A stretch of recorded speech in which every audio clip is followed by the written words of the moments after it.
were singing Shaka, me, Jesus, like we were all together. So, and that was every show.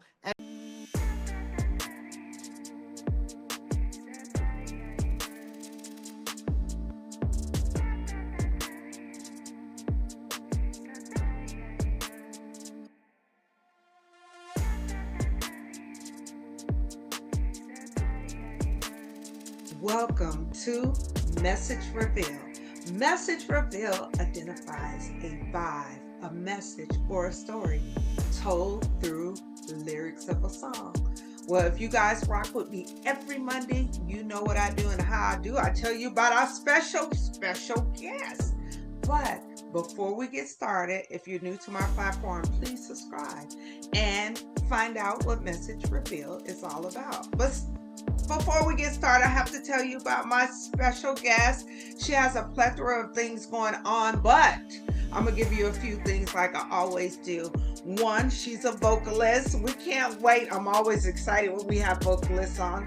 She's also a musician. Yes, not just a vocalist. And last, but definitely not least, because she has a plethora of things. She's the founder and director of Songbyrd Corporate Choir. I hope I got that right. So you guys, please put your hands together and welcome my beautiful guest, Miss Tymara Walker. Hi, everybody. Hello. How are you, my dear? I am doing well. How are you? I am doing fine, and I just want to say thank you so much because you could be doing anything on your Friday and you say yes to me, so I appreciate you. Thank you for having me. I really appreciate it. Oh, we're excited to have you. I feel like it's been a long time coming. So it has. This was the perfect time. Yes, absolutely. We've been talking about this for years, literally. Yes, that is absolutely right. Years. So, as you know, I think we'll just get started with you. Music is my love, and I know music is your love from a different perspective. I can't sing and play, but I am a consumer of music. Music is my counselor, it's my guider. It can raise me up or it can make me relax, all those different things. And I say that because I feel you understand that, correct? Absolutely, yes. And I say all that, so we're going to jump right in and talk about music. Can you identify a song that has either blessed you, provided lessons, or perspective? Now, before you answer, there's a couple of rules to this, okay? If you can sing, I need you to sing your throat box out. But if you can rap, I need you to come hard in the paint and do it like they do it. But if you can't do either one, I need you to say it with passion. You know when they say in the streets, stand 10 toes down? Mm-hmm. I need to be able to feel it. So I'll go back to my original question. Can you provide a song that has either provided blessings, distractions, or lessons? So, yes. And I have to say, I got to stand 10 toes on this one because not everyone will agree that this is an appropriate song, but it worked for me. The song is I Believe I Can Fly by R. Kelly. Oh. And I know that in a lot of circles, that song is canceled because he is canceled. But one time I was sitting in church years ago and I was in a bad space, like financially, emotionally. And for some reason, the bishop said something about being able to fly, and the band started playing the song. And I was on the praise team at the time. And this was before all of the controversy, so I don't know what led me to just be like, I got a mic, I'm about to just sing it. I didn't wait for a music director to say anything. I just, right there in church, I said, if I can see it, then I can do it. If I can see it. And the response from the people around me made me feel like, okay, this isn't just me. Because I was in a place where it felt like nothing was going to go right. even the things I thought were going right turned out to be wrong. I had two young children. It just, I just felt so stuck. And they at the church they always live streamed, but the sound guy happened to be in the balcony and decided to pick up his phone and record. And that thing has gone viral so many times. And I mean, I can't even remember how many years ago that was, but to this day, that song has just been an encouragement. I mean, even when things have gotten hard recently, for some reason it'll pop back up in my memories on Facebook, and there I am again, and I'm watching myself crying like I just heard it for the first time. But I didn't sing it like R. Kelly. I sang it like me. And the band that I was with, they didn't push it, they didn't try to force the tempo on me. They just played the music. So it was very heartfelt and sincere, and all of what I was feeling at that time came through. That song literally, from that time, I want to say that was maybe 2016, 2015, 2016. So for the last 10 years, repeatedly, me singing that song in church has saved my life. Wow. And let's put aside, because I tell people all the time, we have to put aside the human being versus the artist. And Absolutely. if that song has blessed many people, I've had many people on the podcast and they have given that disclaimer and they have went on to say that song has blessed them. And obviously, not only bless you, you said the crowd in the church reacted to it as well, right? Yeah, it's the video is so, I'm gonna have to tag you in it later. The video is I think what made it go viral wasn't just me. Like, I got to, I believe I can fly. And you see a woman go flying by. She ran the entire sanctuary. And you just see in the shot, you just see her go. And you can see everybody around me, hands raised. I mean, people are crying, jumping, hands in the air. It was, I mean, that was a real moment. And the truth of the matter is, God was there. And like I said, I know people have tried to cancel the human, but the reality is that when he was giving that song, God did that. That didn't have nothing to do with anybody's opinions about the Absolutely. man. That was something that was definitely divinely set in order. So, there was a purpose behind it. And I must say to you, if I can say this, that you follow the Holy Spirit. And that's why it was so impactful. That lady was running because whatever she was on her heart, she was releasing. And the Yes. very words that you said, if I can see it, Yep. I can, what I think, if I can see it, I can If I achieve can it. see it, I can do it. I mean, come on, think about that. That's nothing but manifestation on the highest level. Absolutely. So I love that you use that. I got to give you a clap for that one.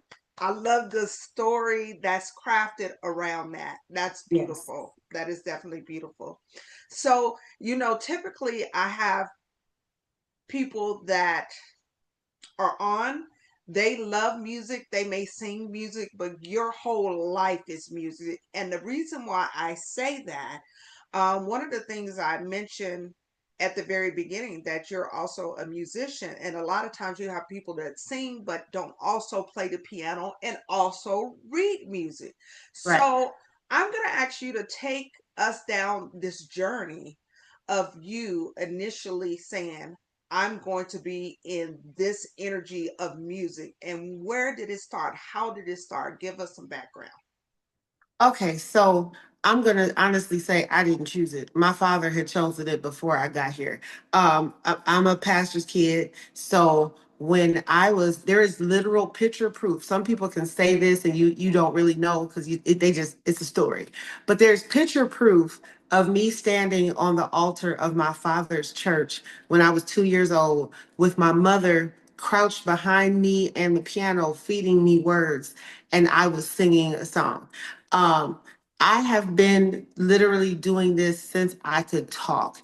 And I always loved to sing. I loved music. I loved and hated music. Like my mother used to say, and my father, when a new organist would come in, if they couldn't play, I would cry through the whole, like all through Oh, the choir singing, when you all was a through. baby? Yeah, since baby. If it was bad, I was crying. Like I could not stand it. And so when I was 3.5 going on 4, my father decided he was going to get me piano lessons. But it's so crazy how different the definitions of the same things are between when I was 3 and 4 and now. So now here when people say I want to get my child in piano lessons, they want someone to sit with their kid and teach them how to play what they hear.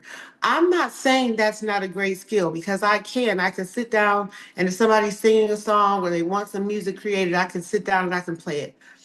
But the reality is that there is a whole other side to the piano, which is classical piano, which most people associate with, Bach, Beethoven, Mendelssohn. That's what my father got me into. He put me into the Ottawa Hills Conservatory in Ohio, and I started taking classical piano lessons because he wanted to make sure I could read music, because he didn't want me to just be another black kid that could play the piano. If you want to sing,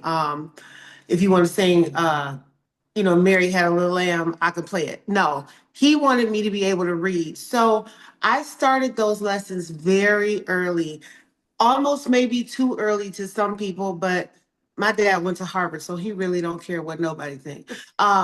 Put me in these lessons and I started playing. I tried to quit. This was back in the day where you didn't tell your parents what you weren't going to do.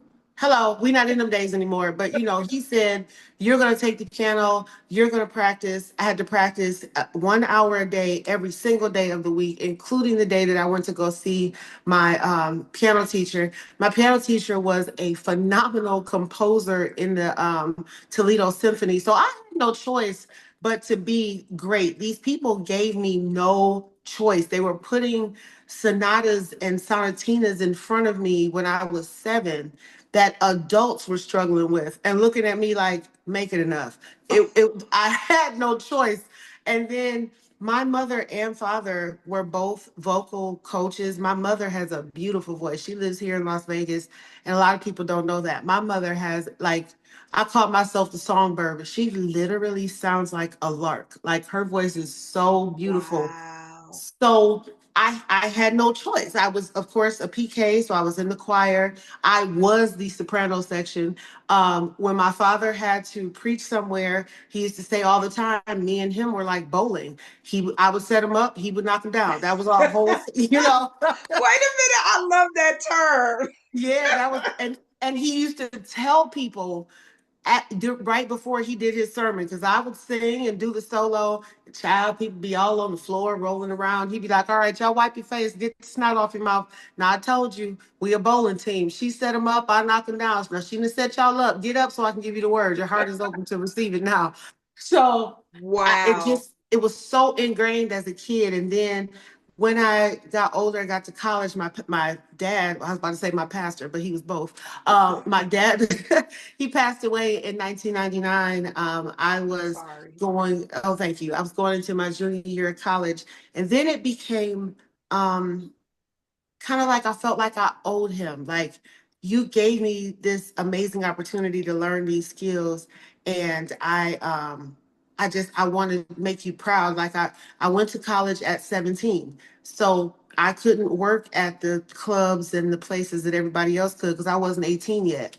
One day, girl, I'm sitting in the quad, and the music building was right there, and I was just like humming, and this girl came out and was crying and said that she had her vocal exam in 10 minutes.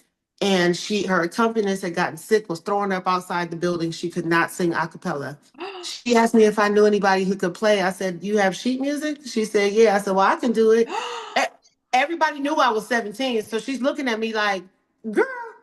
I was like, no, I can do it. So she said, okay. I had 3 minutes to take that sheet music into a private room, go over it real fast. And I went in and played her 3-minute recital. She got 100%. I got nothing but high marks. And the school paid me $50 for 3 minutes of my time. Girl. Child, when I figured out I could make $50 every 3 minutes, baby. I mean, I was literally in tears talking to my dad, like, oh my God, thank you. I didn't see that this could have been my future. And from then on, it just became a matter of me always keeping my confidence. I wanted to sing, I wanted to play. I'll do either or I'll do both. I don't see a whole lot of Black women doing that, not at the level that I do it. I mean, whew, my humility is on 10. Okay, I promise you. Yes, ma'am. But Alicia Keys plays three notes with this hand and one with this one. I don't do that. Ooh, I can read. I've been a church musician. I play full chords because that's what I love and that's what my father made me do. Because again, I had no choice, and it just carried on throughout my adult life to the point where I could honestly say this is my career, and that's how we got here. wow, what a lovely story. But before we go further, I have a thing. If someone has passed on this platform, we have to say their whole entire name to give them high elevation. So, will you speak your father's whole name? Yes, my father is the Reverend Dr. Gregory Darnell Smith. And I had to make sure to include the titles because not to get sidebarred, but these days everybody is a bishop and an apostle and an overseer and a doctor. And that doctor thing drives me nuts because my father went to Harvard. Okay. He also went to Andover Newton. He has a master's in divinity of theology. He's got 5 total degrees. He worked hard. My name, this is kind of embarrassing. No, My tell it. name Tymara is a different version of the name Tamar. And Tamar, my father was studying Hebrew at Harvard, and Tamar was a concubine in the Bible. Yes, I am named after a derivation of a prostitute, but it also signifies of what he was doing while I was being baked in the oven and when I was born. So when people just let me know that they went to high school and quit around junior year and people out here calling you Dr. White, I'm like, no, Dr. Smith worked hard for those bars on his graduation robe. Absolutely.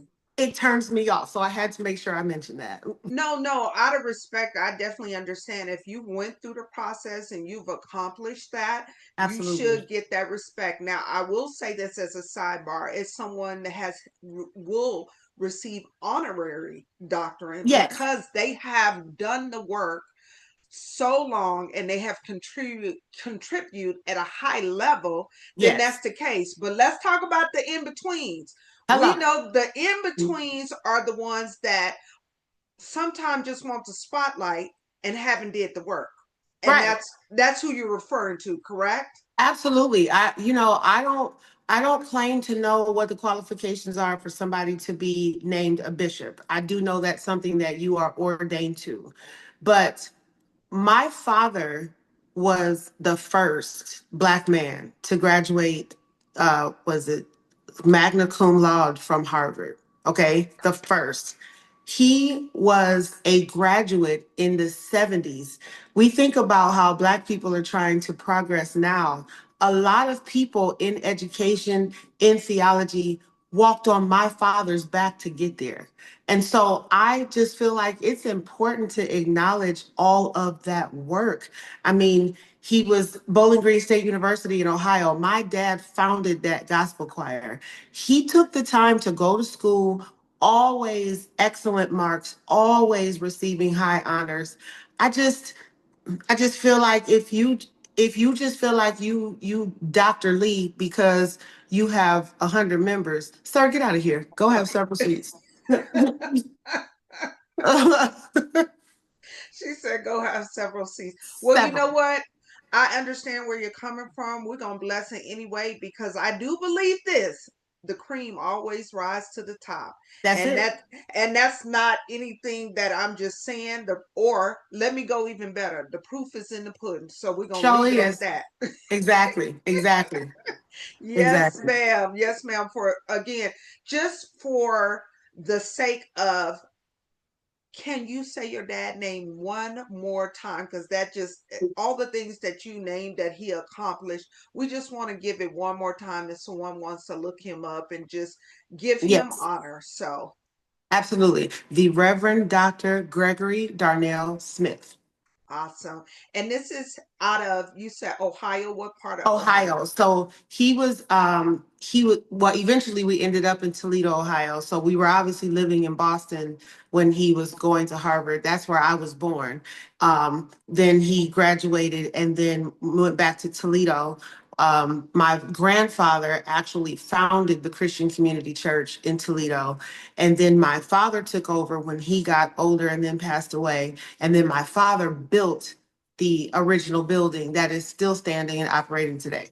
Wow, what a blessing. What a blessing. And Yes. to have the legacy and the history and the connections that you're really blessed. So let me, since you're talking about family, I'm just gonna jump in.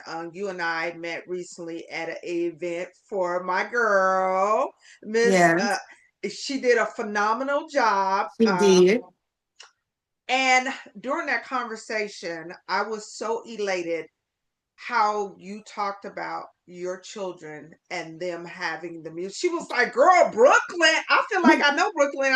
I've never met Brooklyn." And so, talk about your children and their connection to music. And the reason why I'm saying this, because the tree, the what they said, the branch don't fall too far from the tree, or the fruit Right. don't fall too far from the tree. So, if you can just talk about a little bit about their musical connections, and did you see their ability at a young child, as a young child, as they were growing up?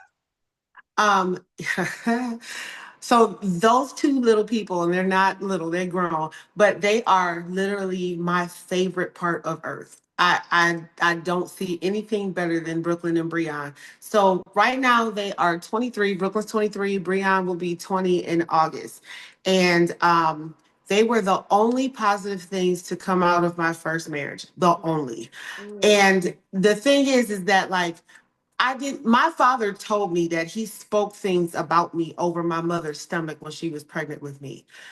I didn't do that because I was literally doing the things that I wanted them to be a part of while I was pregnant. So, I was Brooklyn, I was 9 months pregnant and ready to go. Actually, I went into labor New Year's Eve of 2001, and she was born January 3rd, 2002. I was the minister of music for a CME church in Toledo. I was playing, I was directing the choir, I was leading, and she came out literally humming. Like she cried, and then the first time that I went to latch her on to breastfeed, she hummed through the whole thing day one. So she has Wow. always been ingrained with that. Same with my son. My son came in the world very laid back, but again, I breastfed again. And that's always where I found out, I was just singing to him. I was feeding him and I'm singing, and he's looking up at me, and all of a sudden I noticed that he's humming, but he's in the exact same key that I'm in, and he's 4 days old. So What? I Wait, was wait, like, wait, wait, wait, wait. Okay, I need you to understand. I have pause moments. And the reason why I have pause moments, you can't see them, I can't see them, but I have an invisible pew up here. okay, And what you're doing is speaking to someone and preparing them that they're already, whatever it is, whether it's music, whether it's science, whether it's whatever it is, that you can craft and yes, get your child prepared for the future, and lay that foundation. So yep. I just need you to say that how old he was, and he was humming to the tune in the right key. 4 days, 4 days old. And my mother, that was back in the day. These days, these girls have babies and they out in the street in 2 days. When I had my children, it was old school. My mama was like, guess who's not leaving the house for 6 weeks? You, you know, so And to she make was right. yeah, she was. That's the way it's supposed to be. That's why our children just, were raised differently. And she not only said I had to stay in the house, she brought her tail to the house and kept me in the house and was in there and was, but that's what grandmothers used to do. She did everything. She took care of Brooklyn and helped me with the new baby. And she's sitting on the couch with me, listening to me and this baby hum in unison. Wow. Perfect unison, and he's Wow. 4 days old. So now fast forward, and he's going to be 20 on August 15th. My son is a phenomenal drummer. I mean, phenomenal. What's so crazy is he's dark skinned. He got the brush with the texture in his hair, and is the best rock drummer I've ever heard. And he goes and plays with these bands where he's the only black person on the street. Like, ain't nobody in the building, ain't nobody in the audience, ain't nobody in the neighborhood, Wow. just him. But they love him because he knows music. He has perfected his perfect pitch. I could call him right now and be like, Breon, sing me an A flat. He got it. He's never wrong. When I go places with my corporate choir, I don't need a pitch pipe. Breon, sing me a D. Okay, y'all, we in D. This the song. Phenomenal from 4 days old to now almost 20. And then let's talk about Miss Brooklyn. Yes, yes. Because you was, what's the song? Hype me up. Oh Hype my me up. You gosh. was hyping her up. Because I can't help it. I'm so proud of her. That girl this tall, okay? I am so proud of her little bitty self. I'm gonna condense it real fast. When Brooklyn was born, I was still married to my first husband. So her born name was Brooklyn Alicia Starr Spears. Oh, If you that's pay pretty. attention, that spells bass. I had no Girl, stop idea. playing. Okay, interview excuse me, we're shutting down. Interview over. I need people to understand how God is always crafting and working things for our good. And we Always. find messages along the way. Message revealed. Say that Listen, again. Brooklyn Alicia Starr Spears. Bass. I had no idea. I named her that because my first husband's grandmother's name was Alice, and she passed while I was pregnant. So I said, well, I'll take Alice and make it Alicia. And then my mother's husband's middle name is Star. So I said, oh, I like that too. And I just feel like she's going to be a star. So, and then my ex-husband's name was Brian, and I wanted to stick with the BR because she already had a brother and sister named Brian and Brianna. So I came up with Brooklyn. And then Brooklyn is not spelled like the city. It's spelled Brooklyn with that Lynne at the end because my mother's middle name is Lynn. So Oh, I went from everybody's middle name, and that was her last name, and it's spelled base, and I had no idea. My mother actually just sent me a picture this week. I'm gonna have to get it to you. Just sent me a picture this week showing Brooklyn playing a SpongeBob guitar. And she was let me see, Breon was 2, so she was like 5, maybe going on 6. She's playing the guitar and Breon is right over her left shoulder. She then put the picture in another picture where Breon was 19 and Brooklyn was 22, and they were playing at the Gambit in Henderson, and Brooklyn was on her bass and Breon was on the drums. It's the what? craziest. Looking at those two pictures, I didn't see it then, but this is what God had in plan. So then we fast forward to 2024. The Wu-Tang Clan comes to Las Vegas and has a residency here. And Brooklyn asked me, can I come with you, Mom? Because I was playing the piano and doing background vocals. So, excuse me, I was bringing my piano and playing in the shows. They had a moment where they were singing memories like the corners of my mind, like Gladys, because that's in one of their songs. So I was doing that. Me and another artist in Vegas, Kiss Kiss. So Brooklyn would come and help me with my piano, and I had told the MD the bass player was RZA's son, the original founder of Wu Tang. That was his son, but his son had found a woman that he married in Africa, and she got pregnant. Now in Africa, they don't play these games that folks be trying to play here.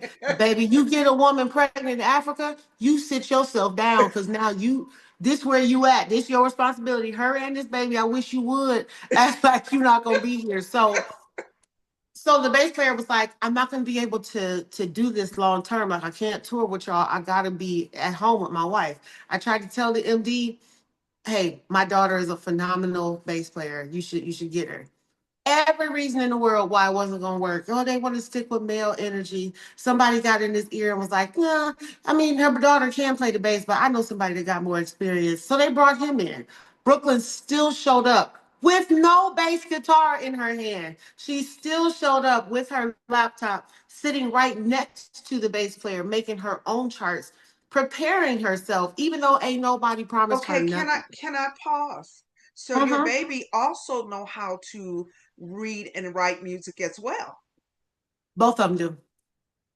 Okay, that's a what that's a flex. They'll Okay. all the flexes because Breon plays the drums. And for people who know music, sheet music for drums is not the same as regular sheet music for like a piano or what a bass guitar could play. So he knows both. He can read drum music, he can read standard sheet music, he can actually read horn sheet music, which is in a whole other key signature. But yeah, she also knows how to write charts, and she brought her laptop and wrote the charts. Sis, they never heard her. This is about to blow your mind how God works. They never heard her. So we all know one of the members of the Wu-Tang Clan is Method Man. They all saw Brooklyn's work ethic. She was cool with everybody. Like I never thought I first of all, Method Man is one fine specimen of man. Okay. And we all know that. Everybody in my and your age group when we grew up, it was like, whew. So, and he's still fine.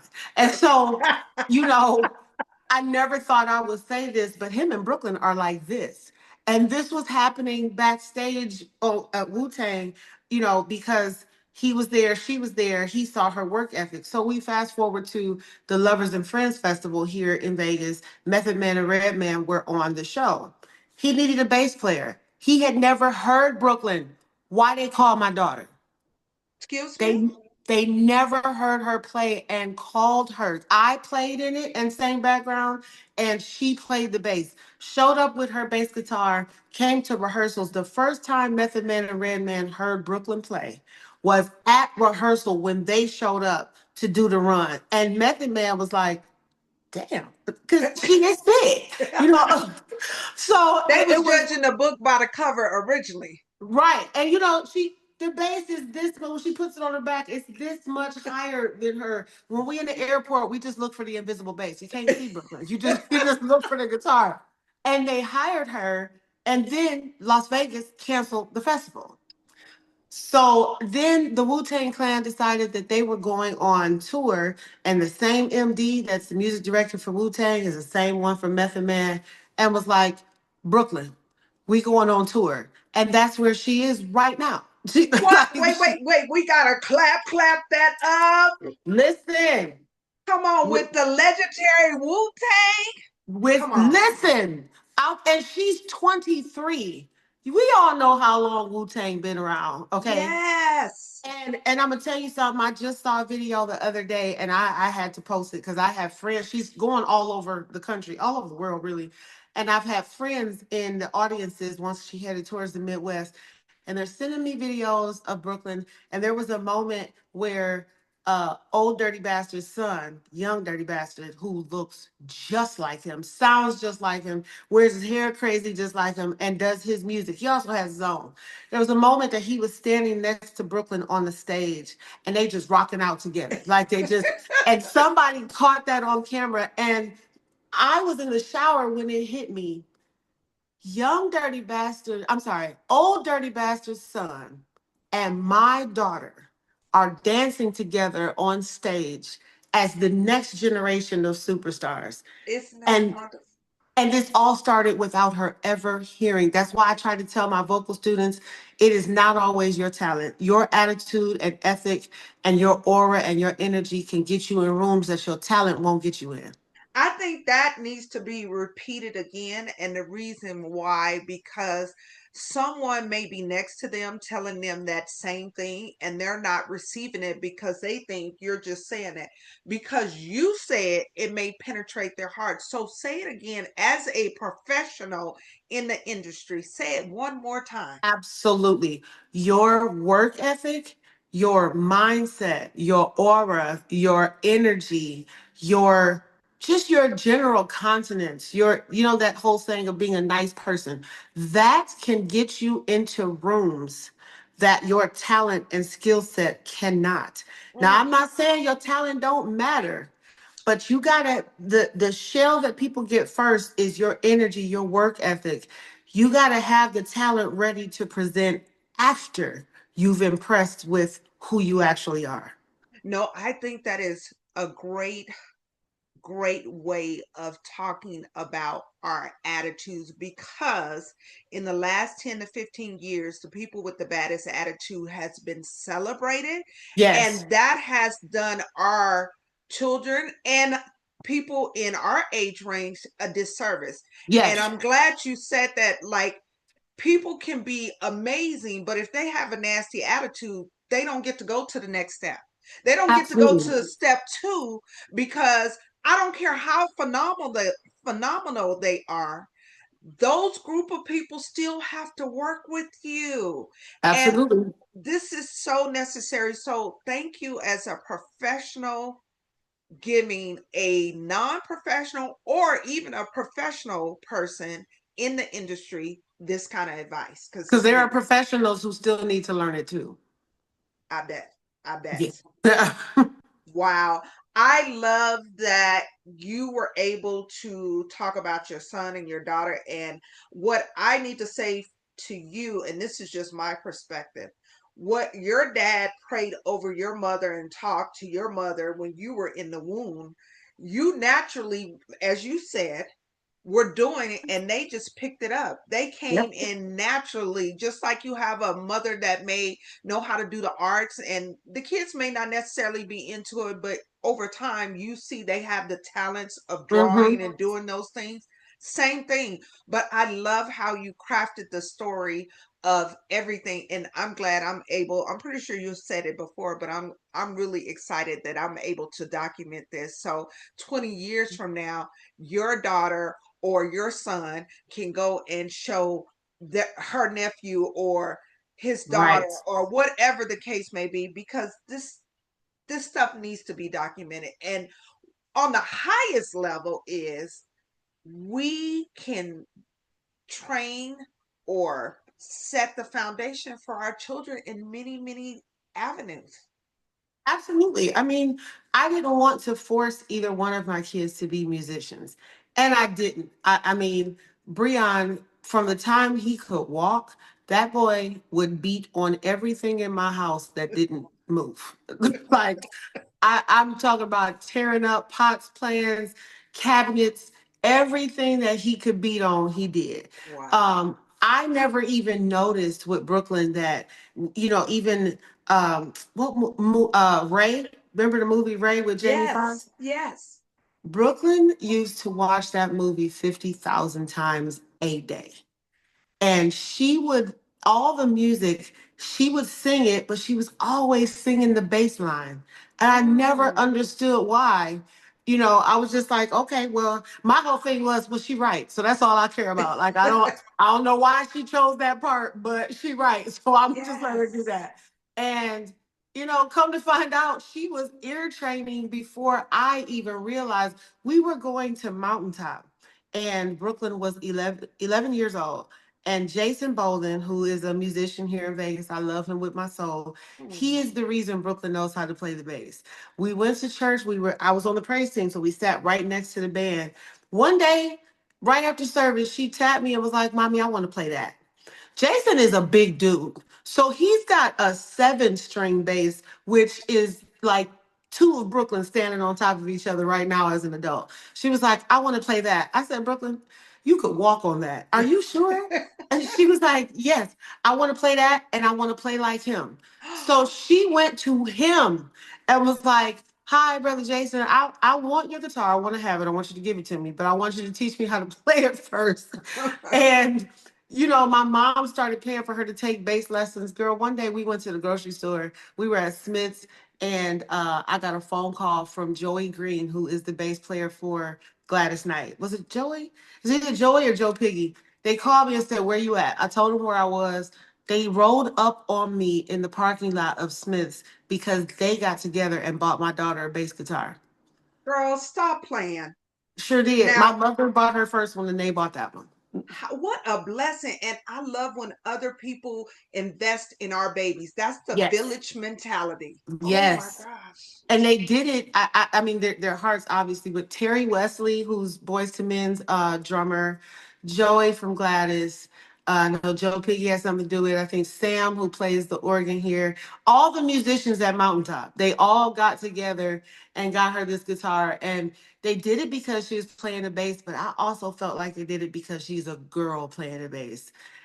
That's a man's instrument. And not that I believe that, but that's the general consensus. That's a man's instrument. And when I tell you that my little pretty baby thumps that thing like a grown man every single time, so I really appreciate them for that. Wow. Shout out to all of them that saw the gift and poured into the gift. And that's what I believe we should be doing. Not just saying that, you, me, both. If we see a child or adult, we should be blessing them, because that blessing come back to us. We're not doing it for that, but we want But to it be able. does. Yes, but when you do it sincerely, not for looking for anything. Right. I mean, the same thing. If you see a baby that needs food, I'm not getting ready to say, come on, let's go get you some food. And it is what it is. I'm not asking for no money back. I'm not Yep. saying this. I just want to give this baby some food, period. Exactly. Exactly. And And we should be doing that. yeah, yes, I think that's such a wonderful story. I feel like this interview is just definitely unique because of the space you're in. And I say that because I do want to piggyback off of you doing backgrounds for Shaka Khan. Shaka Khan, can you give me a little bit of some background vocals, your favorite background vocals that you do for Shaka Khan? And after you do that, if you can just talk about how you two met and how you became such a legendary. And let me say this. Sorry, I'm hopping all over the place, No, but you the good. spirit gave this to me. When I saw her on Tiny Desk, she has said, I don't have anybody that can't do it. So I know she's not playing with, how sometimes people, oh, just come on, we'll make it work. She's only messing with people top tier. So Absolutely. let's talk about that. I want to hear the background vocal that you love doing for her and how you guys met. So what's so funny is that there is a song that Shaka does. If people are real Shaka fans, they know the song. I had never heard the song in my life because I don't know if people really realize that Shaka Khan has like thousands of published music. This one particular song, it featured around when we did it live. The percussionist used to come from behind the congas and stuff. I don't know what you call it. My son told me and I forgot, but it's almost like an upgraded bucket. They sit on it and they play it underneath themselves, and it gives a really unique sound. It's got like little stones on it or little jewels on it that make a really cool sound. I cannot remember the song. I've been trying to remember for 2 months because all I remember was that I used to sing da da da da da da da da. Oh, I love you and how I love you is. I can't remember the song though, and I sang it for 2 years. Um, but that is my favorite. One day I'm going to remember. I can't even remember the lyrics to put it in Google to try to find it, which is ridiculous. But I guess after that, my favorite vocals would be uh, a tie between "Tell Me Something Good" and um, what is the? Oh my gosh, why can't I remember? I Sweet sang these thing. songs nonstop. No, I actually really didn't enjoy singing that. Okay. And the only reason I didn't enjoy it was because that was Shaka's kind of break on the stage song. She would say, I will love it anyway, and then put the mic out, and the audience would sing the entire rest of the song. They knew every word, every riff. So, but it was, oh my gosh. It's a jazz Night in Tunisia. Oh my God. Um, Night in Tunisia was something that was she didn't even sing it. That was her song where she really did take a break. She would leave the stage and it would be a band and singers moment. But I loved those vocals because they were very jazzy, very, very unique, very eclectic. I sang soprano for Shaka. I Wow. don't know if y'all really understand, but Shaka sings very high. So singing soprano for her means that most of the time I was harmonizing above her. So to give you a visual, if Shaka is up here, which she always was, I was here. You know what's right above me?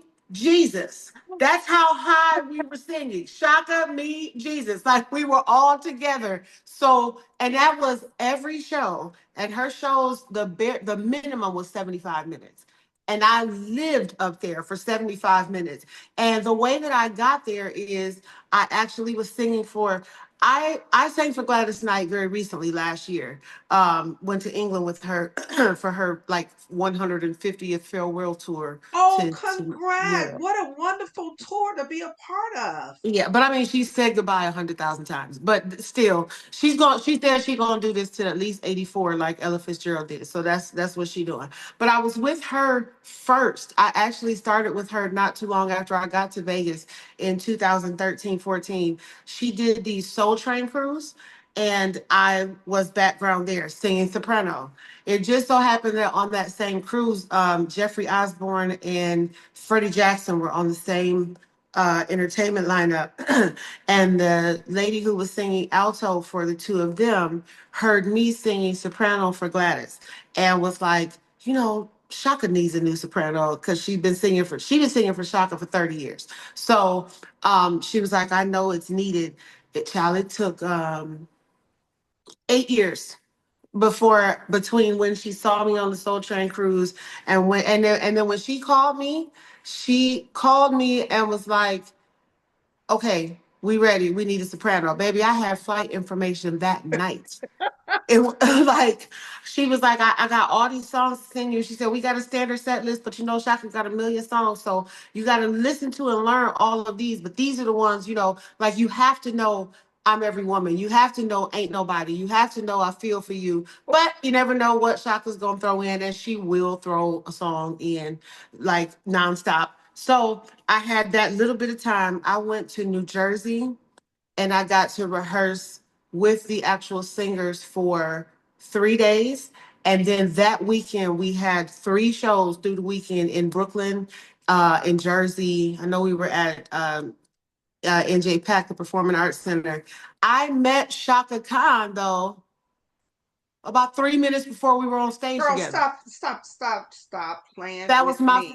That was my first time meeting her. So we had the dressing rooms, and then we would meet in the area where catering was. That's where we were meeting to go on stage. I'm in there getting some hot tea, and all of a sudden, the smallest person I've ever seen in real life. I mean, Shaka Khan is tall. She is tall. She comes walking in with all this hair. Now, my insides wanted to freak out because I had never met her before. I had never seen her in person, and she was so small. And I Oh, had wow. on 5-inch heels, and I'm already 5'8". So You I were was just towering over her. yeah, but when I say she walks in, my husband is almost 7 feet tall. Shaka walk in the room like she's the same height as he is. So her presence was in there before her body was. And y'all, please forgive me, but I can't, I have to go verbatim with what she said. She walks in and somebody, I can't even remember who it was because I was so struck, introduced her to me and said, Shaka, this is your soprano. So I had been told that Shaka likes flashy, she likes sexy. So, I got the tattoos here. I had the girls uplifted. I had the tattoos on blast. I had the glitter. I had stones on my head. I had rhinestones going over here. And you know what the first thing she said to me was? Tell it. Tell it. She looked at me and said, oh, I love me a bald bitch. No, she I, did not say. She my just said life it just like that. just like that. My life was made. I was Girl, like, I cut my hair because I had alopecia right here. But in that moment, I said, Lord, thank you for giving me the ability to do that because that is what she chose to identify with me first. We did that first weekend of shows, and then Shaka be working. So as we go months into it, she stopped me one time and said, T, I just need you to know you got it. that special thing, you got it. Don't let Girl. nobody tell you that you don't. She was like, I got a whole band up here. I got 3 singers. I got me. I got speakers. I got this audience. I hear you every night. That tone is Wow. magical. Don't you ever, ever forget that. And Wow. and so, Wait, let me still, clap that up because when the great give you like yeah, that's a yes. yes. And then not only did she pour into me that way, but where me and Shaka bonded on a personal level was my father being a pastor, me having an understanding, a real understanding of relationship with God and an understanding of the word. I remember going to, I can't remember what city we were in Vancouver. I remember going to her room, her Shaka Khan's freaking hotel room. I remember going to her room and we laying across the bed watching a special on TV with this man that was talking about how he was a traditional Christian and his Sabbath was on Saturday, not Sunday, and why people were choosing to recognize the Sabbath on Sunday. And me and her were sitting there having these honest, wonderful conversations. And she loved that she had somebody on the road that really understood. They weren't just but could And really have a conversation and go back. We bonded over that. Like, that's my girl. wow. So, and then we had the tour that was so close together that she had a tour bus and we were on the bus together for 2 weeks. And can't nobody tell a story like Shaka Khan. Like, that was just one of the most joyous times of my life. So, yeah, I love her. Oh, what a Yeah. wonderful experience. Um, I'm not gonna let you get out. You gotta sing a little bit of something from Shaka just because of the connection and the stories and the upliftment that she provided you, even when she said, I love a bald headed, Girl, I will never forget this story. You know that, right? me either. Me either. But it shows her as being to just say that off of her. She's just real. Either you like it or you don't. That's it. That's all you. Shaka got one way. You either love her or she says you can go away. And I love that. We have to be our authentic self, but you can't get Yes. out here. You got to sing a little bit of something you're choosing, but a Shaka song. Let me see. Ah, okay. I'm actually going to sing this. People would never believe this, but I swear it's true. Shaka for a long time hated this song. And really probably even now still kind of dislikes it a lot. And you're not about to believe what song it is. But okay. Through the fire, through the limit to the wall, for a chance to be with you, I'll gladly risk it all. Through the fire, through whatever come what may, for a chance at loving you, I take it all the way right down to the wire, even through the fire. Girl, you killed that. But now we got to go back into why did she hate this particular song? So I don't know the full story. This is one of those stories that was happening as we pulled up to the freaking venue. We were doing the song that night, and there was a little change that we were making or that they were making to what the backgrounds were going to say. And so another background singer had brought it up and said, "Okay, let's go through this." And all of a sudden, you just see like Uh-oh. she rolled them eyes up out the bus. Like she's just like, Wow. and so then the rest of the band and crew was like, yeah, this ain't really this ain't really her favorite. I think it was just some things that she was going through at the time that the song was originally created. It just wasn't associated with a positive experience. So she, like over what they tell me in Japan, Shaka can't go to to Japan without singing that song 300 times. They love What? Through the Fire. And so she loves going overseas, but she be like, here they go with this dang old song. But yeah, Wow. not a favorite at all. Well, and I love hearing that through the fire because we all go through the fire to become gold pieces. But Yes. I love that. I love that. So thank you so much for sharing that because I want to show the audience you just don't. All these things have led to professional, high level, been in the business because Chaka been in the business for over 50 years, correct? Yes. Yep. That's right. So, you know, you got to have some testimony to be in this business because it's so up and down. You meet new and old and all those things. Um, this season right now is my third season. I didn't mention it at the beginning. And this excuse me, the tagline or the theme is discovering you. Hmm. I'm going somewhere with this. Can you tell me what have you discovered about yourself that you know without a shadow of doubt right now today as we're talking that has been a blessing and will benefit you now and for the future?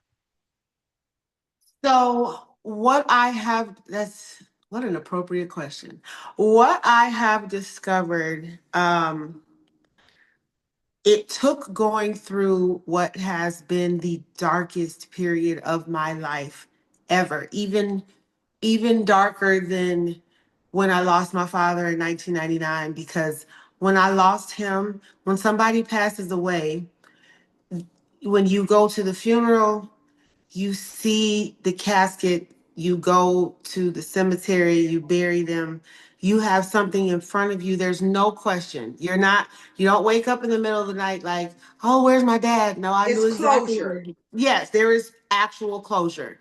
So when you then end up in a situation like what I ended up in here recently, where you don't knowing, not knowing is so much more painful than actually having closure. So I have learned that I am way stronger than I thought. Whew. And I have also learned that my strength, I've always been very strong-willed. I've never been a person that asked permission.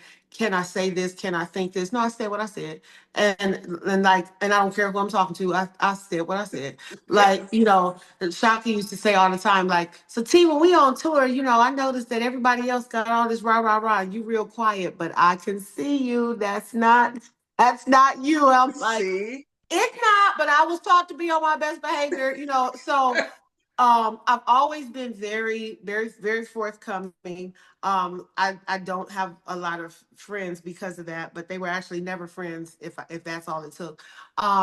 But I have no problem saying, because I've shared it on social media and it's a part of my testimony and it's a part of my life. In March of this year, I became homeless, and real quick, I was evicted, and there was no slow transition like, okay, you got to be out by this time. No, it was, we put the notice up on Wednesday, you got to be out by Thursday, we gonna lock you out. And the I guess they got backed up. And for people who don't know, Las Vegas city and county government shuts down on Fridays. So that's important to note, because they put the notice up and they were supposed to show up on Thursday. On Thursday, I'm in a U-Haul flying around trying to take a little bit of stuff I could salvage and put it in this little storage thing, get all my kids' stuff out of there and stuff. And they didn't show up. And then we knew they weren't coming on Friday, so we just had that weekend. But the storage unit that I had was about this big, and I had a big poster king size beds. My husband's so big, the bed couldn't even fit in there. So I lost like 80% of my things, all of my living room furniture, my beautiful marble dining room table, most of my wonderful Kenmore custom stainless steel refrigerator. I lost Oh, all of that because I I'm could I sorry. didn't I didn't have anywhere to put it. Um, and when I finally left there before the constable showed up, I didn't have anywhere to go. And it just so happened that a lady that I went to church with was like, "No, sis, I can't see y'all. I can't see y'all go out like this. So my children went to my mother's house. But my husband and myself, we went to go live in a hotel for a week. And then after the hotel, I did not have a plan, but that dang on Brooklyn, she plays at Nehemiah Ministries in Vegas. And there were some people there, a person there who worked for Clark County Social Services. And she was like, yo, mama, came in and did our praise and worship so many times, and now you playing here. I can't let y'all go out like that. And Mm. instead of sleeping in my car, I end up with something called master leasing. That's where I'm at right now. This is actually a place that a private owner leases to the city of Las Vegas, and the city of Las Vegas, through social services, will find people who are unhoused and give them a place to be. It's, as you can see, that's a ceiling fan right there, and Oh, my yes. and my keyboard is right here. You see the blinds and everything. I'm not, am I in the best neighborhood? Am I in Summerlin? No. But the inside is beautifully remodeled and clean. But I lost all of my faith. I can't even say it was broken. It was Mm. gone. I was literally, I know my kids are grown, but they have always been with me. Being separated from them broke my heart. Being unhoused broke my heart. I can't get mail here. So I don't really have an address. Those things just really, I was in depression is almost not even enough of a word to describe it, because I was literally saying like, why does it feel like my prayers are on mute? I am praying, I am begging, but it's like he doesn't hear me. Why does God have his foot on my neck? Why can't I get out of this rut? Like everything that could happen was happening. And some of those things I let come out of my mouth, and I have a friend that was like, "So, sis, I love you, but I will come to Vegas and punch you in your face if you say that out loud again." Um, and at first, I was like, "Oh, damn, he's so defensive," and then I really had to think about it. Like, no, she's right. A lot of people assume because you're a pastor's kid that the church is obviously what you come from, but they assume that you've got this amazing prayer life and this amazing understanding. Did not. I'm discovering here at 46 that I am just breathing life into my prayer life. I didn't Mm. have one before. I was in religion. I was Dr. Smith's daughter. I was in my Mm. atmosphere, but I had a relationship, but it wasn't built the way it was supposed to be. And Mm. so it took it now I can see that what he was doing was stripping everything away from me that was in my way of me being devoted to what God's will is for my life. And, this is your third season. So I feel like this is the place where I can say this. I have not revealed this to anybody yet. So this will be some news by the time, you know, um, I am, this is homeless housing. Okay. My truck is parked right outside. I just found out yesterday. I also am for some reason around every 18 wheeler that drives through Nevada for some reason comes and drives by my couch. I don't know why. But as of yesterday, coming from this place, being homeless with no address, I have just been appointed the supervisor of vocal rehearsals for the entire fleet of the Carnival Cruise Line. Girl, stop. Listen, if I was sitting next to you, I would tap you on your shoulders Listen, and hug you. Do you know that all things work work together. for those that believe? You got to And believe. Well, no, I'm going to take it and and know. and be called according to his purpose. Hello. Come on. Come on. Thank Congratulations. you. Oh, I really did, because I know I'm not going to see you in forever. So thank God for this opportunity. Wow. Yeah. So, again, congratulations. So, let's just go a little bit into that. Was it steps to get to that? Because you don't become for all, did you say all? Every single carnival ship that is ever on the water. Okay, okay. I'm gonna do this one more time because I may be extra, but I want people to understand that this is a high level, meaning you're not just singing, You're reading music. You're telling people, no, no, no, we need to go Yes, higher. right. No, no, no, this is not going to work for you. I need you to clear your voice out. Tell me, how did this opportunity come about? So that's it. It's so funny that you would say that scripture because all things definitely do work together. Um, we got evicted. We were in the hotel for a week and then we came here. So now 2 weeks after being evicted, my husband and I separated for a while, not my being his. That was his decision. That crushed my soul. And my good friends that knew me well took the time to reach out and check on me because I'm in here in this place in Vegas by myself.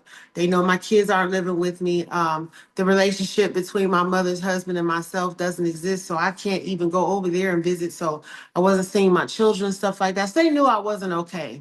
And one of my friends, actually my friend I sang with Shaka, she called me one day and she was like, "Fran, I just want to help you." That's what we call each other. "Fran, I just want to help you. I want you to have other options. I don't want you sitting there feeling like this is what you have to settle for. You're too talented for that." And she had a friend who I believe he might still work for Carnival. I'm not sure, but I know he was associated with them before, and he knew of a position that came available. So one day he sent me a link. And said, "Do the application." This was in April. So I literally got on the computer, did the application. It said, if you have videos or whatever, post them. And the position is to be the supervisor over all of the vocal parts of the productions. When you go on a cruise ship, they've got the shows. There are bands in places, like you see bands and lounges and stuff like that. But in the big theater, they have the actual productions with a large number of people. And so I'm over all of those vocals. I Wow. shared videos of my choir, my adult choir and my children's choir, just to show that I've got an ear. I know how to arrange music. I know how to direct. I know how to take nothing and turn it into something beautiful. Say that. Yeah. And I did that. I didn't hear from them for like a month and a half. And then towards the end of May, all of a sudden it was very, okay, we want to have an interview. So I had an interview. And then the next week, we got to have a second interview. This is with the actual, all of the leads of the production team. Okay, we'll do the second interview. Then it went ghostly quiet for like a month almost. Oh, And then in wow. June, yeah, and then somebody told me like, "Well, you're kind of used to entry level. This is management level. You are allowed to reach out to the recruiter and be like, 'Hello, did you forget about me?'" And I sent an email and almost immediately got an email back that was like, "You absolutely right. Listen, we need to get a digital interview. We need you to sit at your piano and I'm going to send you some music and I need you to basically regurgitate to me what I send you." They sent me audio, they sent me sheet music. I went with both and I had to send them a video, but I explained, this is how I would play it if I was teaching somebody or guiding somebody. And this is how I would play it if I was Wow. playing for the whole group. And then just this past, not this week, but last week, they said, "We got your final interview." So I met with one of the directors. And then what I love is, like, I've had a lot of great moments in my career where I find out things that usually I'm at home. But what I love is that when I found out about this, I was sitting at with my mother at the kidney specialist. She was getting an iron infusion. I've never been around her when this great news comes, and she's on the infusion thing, and she hears me keep saying, "Thank you, thank you, thank you." And when I got off the phone, I said, "Mommy, I got the job." She was like, "Woo!" The nurse was like, "Ma'am, we still hooked up to the iron." I said, "Okay, yeah, be still. Not worship right here. Just give it a second." But yeah, it was a 2.5 month process, and then here we are. So I will be headed to Miami very soon, after I've done the onboarding and stuff. I don't. This is funny. I don't work on a ship. I would actually be at the Carnival headquarters. But Wow. if somebody new goes into a show or I've taught them, I have to go on a cruise. Do That's you the need an assistant? listen. Do you know how? Because my daughter was like, "Listen, I ain't gonna be on tour all the time, Mom. I can Okay. definitely carry your bags." That's right, as she should. I would have said the same thing. Absolutely. So Wow. yeah, and so now I'm integrally involved in the vocals, but I did the Wu-Tang residency in Vegas, not because I'm not a hip hop head. I don't even know a whole lot of hip hop music. Really? But no, but I did it because I knew if I got my foot in the door, I could shove my daughter through. So I was just like, okay, I'm gonna go ahead and do this. I didn't enjoy the whole thing, but it was like, this ain't about me. This is about Brooklyn. So Wow. now that I'm here, now it's time that my son, like I said, he's about to be 20. Now it's time for me to shove him through a door. Oh. They have bands on all of these ships. My son, the way that they have these rock bands on these, we're gonna get that passport and put his little chocolate self right in these bands so that he's out here doing his craft. Like I've told my kids, my son works at McDonald's right now. Brooklyn used to work at AutoZone. I love that y'all know customer service and sales and all of that, but you are musicians. Yes. And God is going to help me help you Yes. let musicianship be your livelihood. So that's what we're gonna do. I love that. And again, it goes back to my original mention that how you love your babies and you talk about them with such elevated energy. And I love that about you. So one, congratulations about Thank you. what an awesome, and the mere fact that you premiered this awesome information on my platform. So Did. when this actually airs, we're gonna celebrate it again. Yes. But I do want to talk about a lyric of a song, a lyric of a song that you sung the whole you probably your entire life, and you was getting it, and then one day you was like, wait 1 minute, I've been singing this song all my life, and now it just dawned on me, or someone said something. That's what that song is about. Can you Mm-hmm. identify a song? Absolutely. um, the first song that I sang a solo to, besides when I was two, I was 12 years old, and my dad's church, it was our first time of doing a concert with the youth choir. And we was deep because, back in the day when the kids went to church, we all went to church. So we were like 50, 60 kids deep. And my song that I sang a solo to was called If I Can't Say a Word. Mm. I, at the time, it was a beautiful song, but at the time at 11, 12 years old, because the words were, if I can't say a word, then I'll just wave my hand. If I can say a word. At the time, I'm like, why wouldn't I be able to say a word? Okay, so then, like I said, I think I was 12. So then in 2020, when the world was being racked by COVID, Hmm. I ended up in ICU with diabetic ketoacidosis. When my husband forced me to go to the urgent care, um, my blood sugar was so high and I was so sick. And I remember being in there. I don't remember all of the processes that happened in the urgent care, but I do remember hearing that doctor tell my husband, "Your wife is spiraling. We gotta go. She gotta go. We gotta get her to the hospital." When I ended up at so what I shoot, I can't remember what hospital it was. Was it Mount Southern Hills. Sinai? The Oh. Southern Hills. And I'm in ICU, and part of diabetic ketoacidosis or DKA, one of the presenting symptoms for all people is extreme nausea. You are vomiting every 5 to 6 minutes, Ooh. long after your stomach is empty. There's still heaves, then you're heaving Ooh. acid. It's like a constant the worst Reflex. heart yeah, like the worst heartburn you've ever felt in your life that never stops and it constantly causes you to heave. And Oof. I couldn't, it was COVID, so nobody could come and be with me. I couldn't talk to anybody because talking made me nauseous. I could barely Ooh, text because looking down made me nauseous. I had that little tube bag that they give you in the hospital. I had 100 of them because every 5, 6 minutes, the only time I wasn't vomiting was when I was on morphine. And then I was knocked out and I was in ICU for an entire week. oh my And God, guess who learned why you would not be able to say a word and can only wave your hand?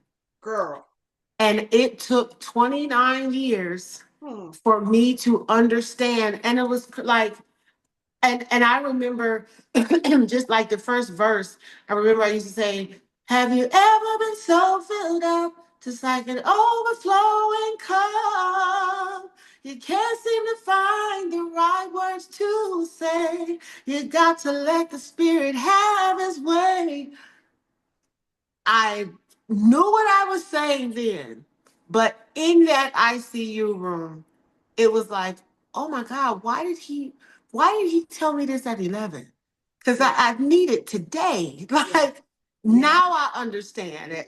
And I mean, I distinctly remember I even asking my daddy when I was 12, like, what does this song mean though? Because why would I not be able to talk? Like, and he was looking at me like, he said, just keep living. Girl, ain't that the part? Yep. When you live enough life and you got enough experience and enough wisdom, the Whew. information comes to you, you say, okay, I understand. And that was your understanding moment at that time, even though you Yep. probably sung that song 100 times, if not more. Yep. Yep. Yep. Wow. All the Wow. time. But it did not click for me. And the crazy part is like that song was like my father already knew. He knew what it was when I first started singing. But that song was my debut to the congregation. Like, oh no, pastor's daughter can sing. Like Hmm. she this ain't just we got to clap for her because this Dr. Smith daughter. No, this Negro is like she's dope. So, Okay. then it was everybody always wanted me to sing, and I was always singing that song.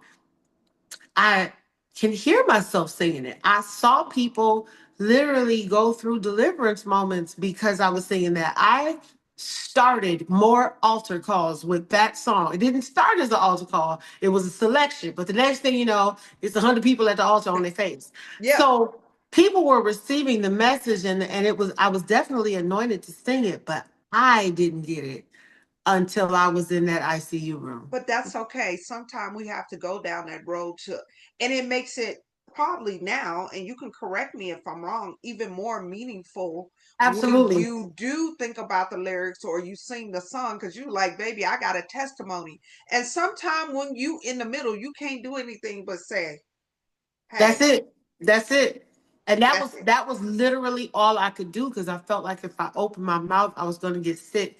And it was to the point where my body was so tired. Oof. And I just like, because, vomiting is already something that's terrible and it's painful. But to do that every 5 minutes when you're awake for hours at a time, all I had was my hands. I, Wow. I, I couldn't stand up. They wouldn't let me walk, but it didn't matter because I couldn't stand up. But like, I didn't want to look at anything. I couldn't look at TV. I couldn't look down at my phone. I couldn't open my mouth. I felt like if I kept my mouth closed, okay, I won't be sick. So literally, all I had was my hands. Wow, wow. And what a masterful way to bring it full circle and to connect it. And you have blessed not only me by that story, you have blessed the people in the pew that you and I can't see. Those Amen. those are the people that's online or someone 2 years from now that may see this and understand what that means. So Yes. thank you so much for that. So I'm just going to transition. We talked earlier, and I remember you saying something about your dad, how your dad was a founder of so many things. And I feel like you're following in the same footsteps. And the reason why I say that, you're the founder and director of the Songbyrd Corporate Choir.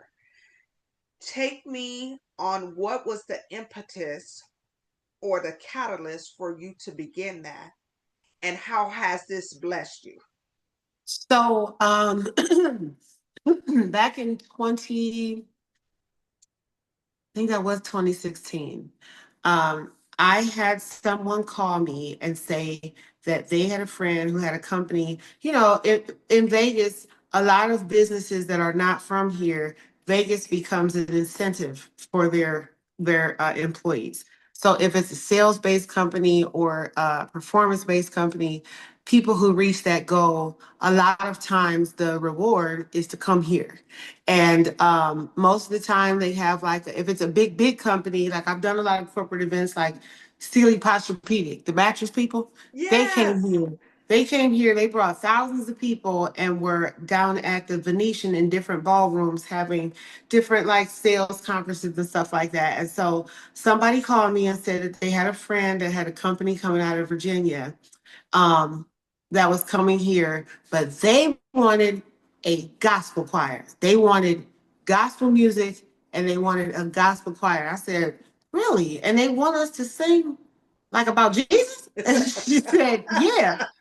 And I had to ask because a lot of times, a lot of the corporate events that were out, they weren't mine. They didn't call me. I was just a singer in them. They wanted the gospel look because I'm sorry, folks is always coming after our culture anyway. Yes. They wanted the gospel look. They wanted us to put on choir robes and look like what they think we look like in church, but Mm-hmm. then we're singing the song about their products. Like I remember Mm. doing an event for a travel company. I'm in a white choir robe. I have on makeup like I'm going to church, but we're singing the Katy Perry song California with lyrics about this travel agency. So they just wanted the look. Mm. So when she told me that they wanted gospel music, I was like, out loud about Jesus. Oh, okay. She said out loud. I was like, okay, so this is, yeah, 2016, 2015. My son was 10 years old.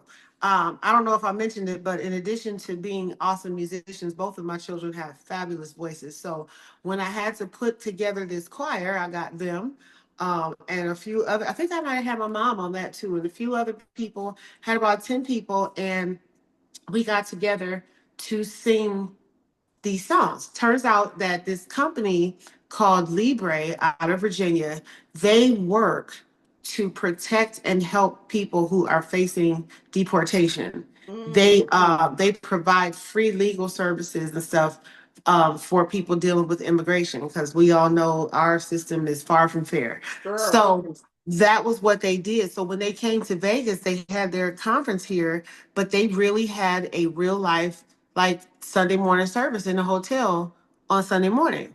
So Singing we about were God or using the name God and hallelujah and everything. literally saying his name. That was important too. I was like, I don't want to just sing a whole bunch of stuff talking about he. I want y'all to know who I'm talking about. She's like, no, no, no. We want this just like you would do in church. I'm like, Wow. okay. And then we get there and like none of them are black. I was like, oh, well, okay. So we're like literally there and doing that. And then that same company, that owner, went back home.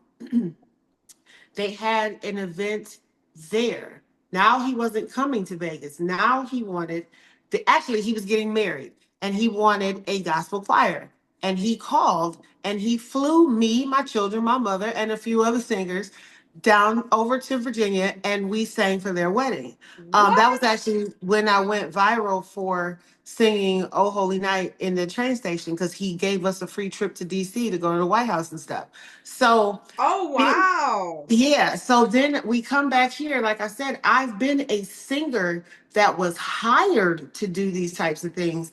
But now that he kept calling me, I kept having, I'm getting this footage and we're getting this reputation because I got this bomb choir. Because the thing that I was hired for, I'm sorry, those people who hired me, they didn't have my skill set. So they didn't know how to arrange like I do, how to get the sound like I do. They were going for a corporate look.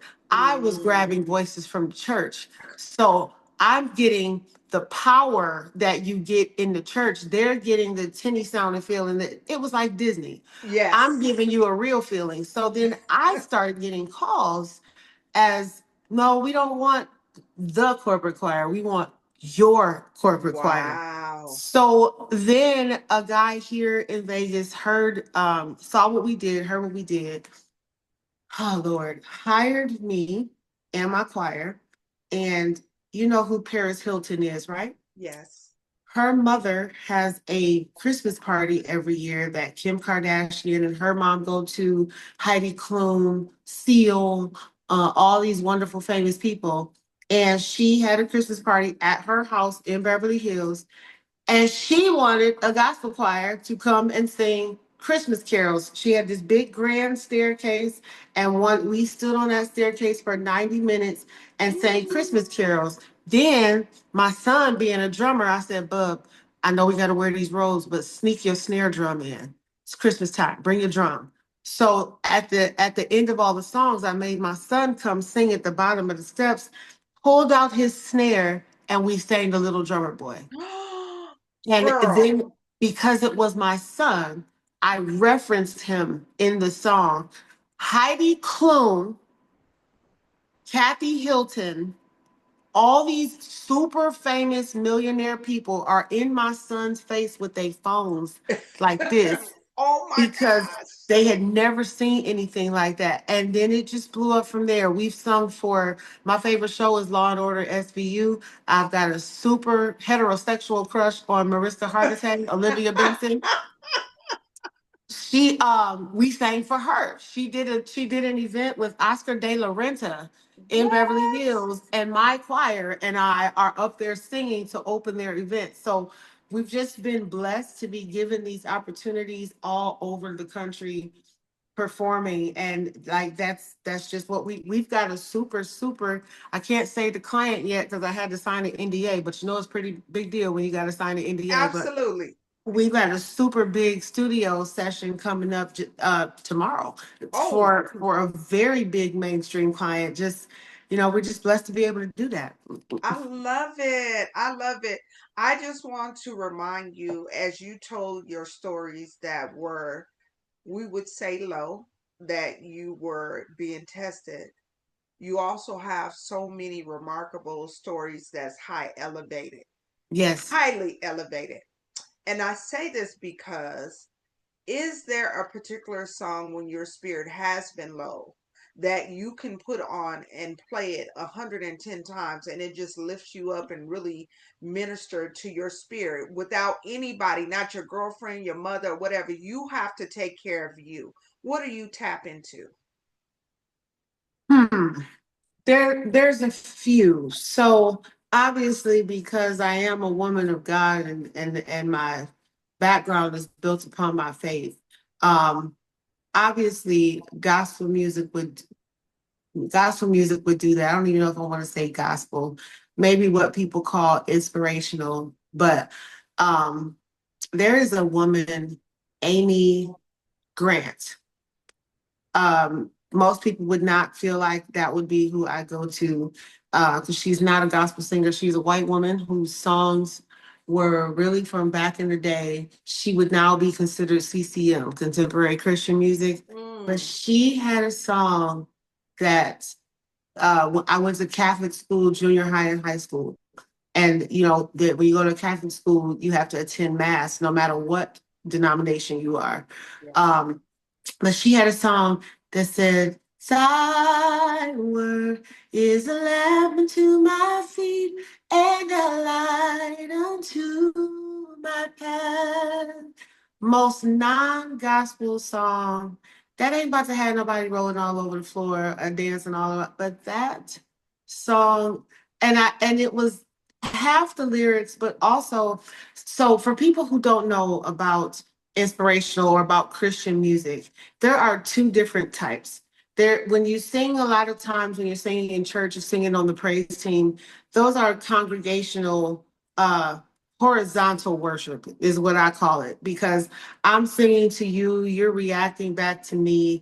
We're all on this linear thing. Even if I'm up on the stage, we're all on the same level. But there is nothing. like singing a song in vertical worship Woo, where woo, woo. I'm not worried about y'all out there. I'm talking to him. And those are such personal, intimate, powerful moments because it is not horizontal. I'm not even looking for y'all to understand where I'm coming from because Yes. when I'm in my low moment, I'm usually there by myself. So when I have the opportunity to vertically worship and I'm just talking to God, that's a totally different situation. And that's why that song does that for me because what I just sang is the first line of the song. It's really the hook of the song, but it's the first line. You jump right in just talking to him. And that's why that's my song. I love that. I love that. And the reason why I bring up that particular question, because I believe, as I said before, into the village mentality where we can all, it's an ecosystem, but Hmm. it is a time all of us will have in our life where nobody is available. And Absolutely. you have to reach into the God in you in the interverse Yep. and say, what can I do? And I believe a song is always available to pull you up. So Absolutely. thank you so much for sharing that. And I know we have been long, but I've just really enjoyed Me too. getting to know your perspective on things. Hopefully, one day you can use this to really talk about some things and how you've done things. But I have to ask you this question because this is not typical and this is part of my third season. What's your wild card song? And the reason why I say a wild card, this is a song that's unexpected, it's untraditional, and it's unpredictable. Because people be like, oh, she gonna sing this or she gonna do this. What's your wild card song? Boy, now this for everything else I've sung on this episode, this about to be all that this was for those of you who don't know, she did send me some reference so that I would know kind of what direction we were going into. And this was the question when I looked at the email. I got the email what a week, 2 weeks ago. Uh-huh. This was the first answer I had in my head. As soon as I saw it, I had the answer. It was something in this liquor by Chris Brown. Wait, wait, wait, wait, wait, wait, wait. Wait, wait, wait, wait, wait. All I can say is wait. Okay, now listen, but this is your truth, and Yeah. it's unpredictable, it's unexpected, it's untraditional. So you got to give me a couple of lyrics of it. All I know that at the beginning is weird, but he said there's something in this liquor, and that's all I know. That is all I know. But let me tell you why it's that song. I know more. When the song was playing, I know every word. Uh But huh. like the reason is because first of all, that Chris Brown can sing. There are a lot of people that are on the radio right now that people be like, oh my God, they can sing so good, and they cannot. That boy can sing. Like Flatfoot, you give him anything, he could sing. Surrounded by so much controversy and mess and drama that sometimes we forget that like he's not one of the artists that has to be in the studio and you got to push a whole bunch of buttons. He could just walk in the door and flat foot sing. This Yes. particular song though, and yeah, it's true. I play the piano, but my favorite instrument is the bass because of Brooklyn.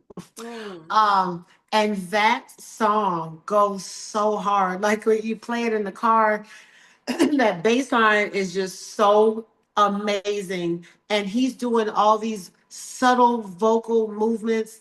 There's very little harmony in the song. Some of the choices that he made for like just little riffs and stuff, it's like, boy, you really sat and got in your creativity bag on this one. Like, it is a dope song. And every time I play it, if I'm in the car, I got to be somewhere where there is a dope sound system. But as long as I can feel that bass, that song can change my day. oh wow. I Mhm. love that. I love that. I really want to ask you a gazillion more questions, and I could, but due to time, Yeah. um, I'm going to ask you this: if you can please share any upcoming events that you can share, any social media handles, because we want people to tap in and see what you're doing. You may have an event in the future, whatever the case may be. If you can share any information you'd like to share with my audience. Okay. Well, so as far as events in the future, I honestly don't know where I'll be. So but what I will say is that if you follow me on social media, I am there. As you can see from this interview, full disclosure is not a problem. So I'm always going to keep you posted on what I'm doing. um, on Facebook, I'm just under my name, Tymara Walker, Tymara. That gets you to my personal page as well as my artist page. I would strongly suggest following both because the artist page obviously is geared more towards my music and stuff I'm doing as an artist. But my personal page is just hilarious. So I would definitely recommend that too. I'm also very much present on TikTok. Um, there I what's my username? Oh, Sangtymara, Sangtymara. That's actually like my hashtag, and I use that. Anybody that's ever been to a black church before, we like to yell a lot. And when I would sing, right when I would start singing, the quiet part, when someone just started, when my father was alive, to be in the pulpit, and he would go Sangtymara before I could even get to, what I was doing. And he passed away before social media really became a thing. So he never knew how much that used to mean to me. But that is why you see Saint Timar around everything, because I got it from him. So and just turned it into a hashtag. So that's why I'm on TikTok. And then I'm also pretty active. I'm verified on both Facebook and Instagram. And Instagram, I think I'm Timara Sings. Basically, if you take my name and put sing or sang around it, you're gonna find me on everything. So I am very active on, like I said, Facebook, Instagram, TikTok. I'm also building a presence on Snapchat. Um, there's just a lot of millennials there. They make a lot of opposite of smart statements, and I'm trying to work on that whole, if you don't have something nice to say, don't say nothing nice at Yes, all. So ma'am. Yes, ma'am. I mean, it's a little difficult, but yeah, that's pretty much where I am. Just want to say thank you so much for being a part of this platform and sharing your gift with the world, and not just your gift, your background, your children. And as you say, you're very upfront. So thank you for sharing everything. And if you guys would please, please put your hands together and thank my beautiful guest, Miss Tymara Walker. Thank y'all so much. Thank you for having me. I love your intent behind your podcast. I think that this is a valuable resource because we gotta start providing resources for people to be encouraged. Everything doesn't have to be, you can't get on social media without seeing the news about somebody dying, something got destroyed, some natural disaster. I just really appreciate you for being a light in a land of darkness. We need that. I really appreciate that. And as I say to all my guests, I'll see you out here in these Las Vegas streets. Absolutely.